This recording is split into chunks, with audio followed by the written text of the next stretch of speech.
Do you admit to being evil, Richard? We are all evil in some form or another, are we not? Convicted serial killer Richard Ramirez seemed to relish the concept of evil, and once upon a time, a lot of folks in the state of California viewed the one-time Texas altar boy as evil's human embodiment. Yes, I am evil. Not 100%, but I am evil. In the summer of 1985, the Texas drifter descended like a deadly disease on a hot California night. A one-man epidemic of madness and murder, one of America's first serial killers to be given a brand name, the Night Stalker. Lock your doors, lock your windows.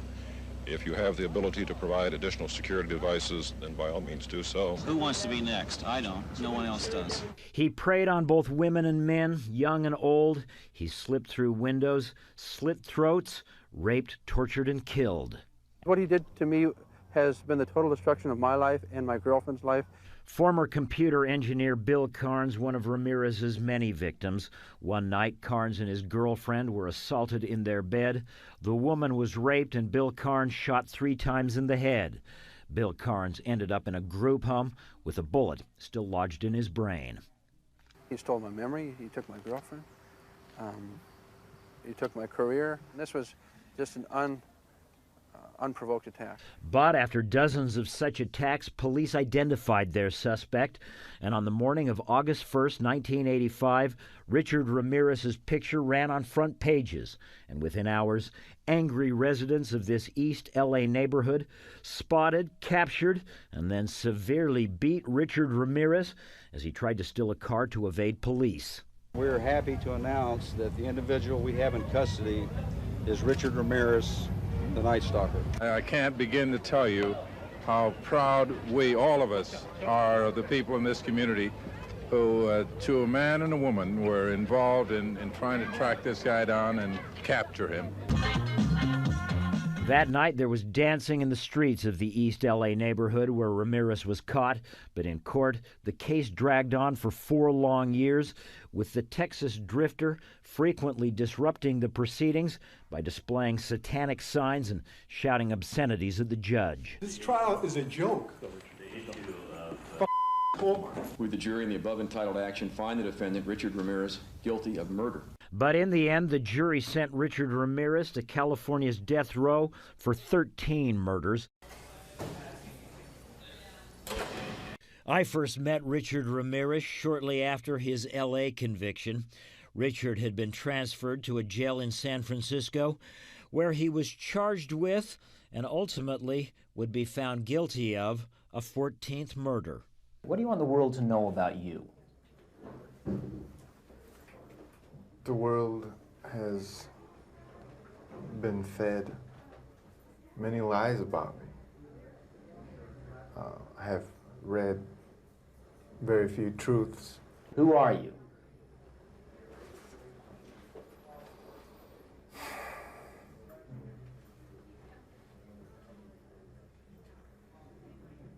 Just a guy. Just a guy. At the time, Ramirez was certainly a guy attracting a lot of attention.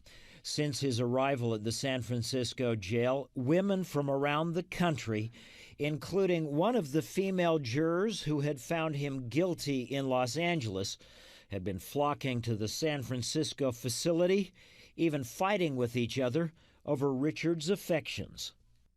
I have friends. That is all I care to say, really. They are open-minded people. And it was here, in a cramped room in a San Francisco jail, that I interviewed the man known as the Night Stalker. A memorable face-off, with me asking questions, and Ramirez, for the most part, reading from a script. Did you kill 13?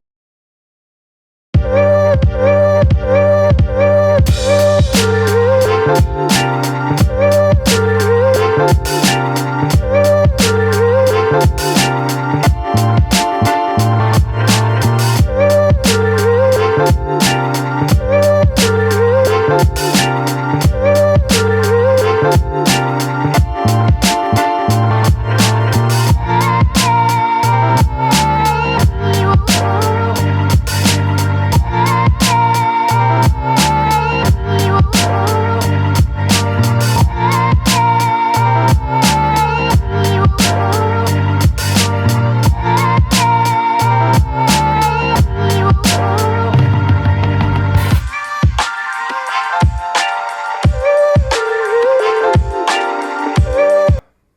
different sects of Satanism.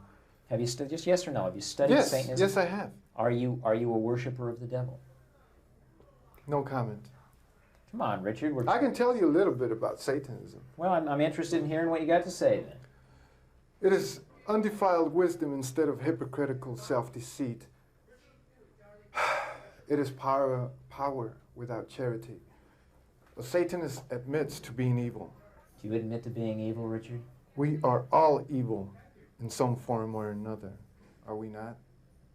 I'm asking you the questions, my friend. Yes, I am evil. Not 100%, but I am evil. Evil has always existed. The perfect world most people seek shall never come to pass, and it's going to get worse. The great epochs of our life is when we gain the courage to rebaptize our evil qualities as being our best qualities. And as the interview draws to a close, I cannot help but recall Bill Carnes and the thought that behind this glib young man, who seems to flatter himself as a kind of rock star outlaw, lies the bodies of at least 13 innocent people and the shattered lives of dozens more. You're entitled to your opinion, and that's it. Thank you.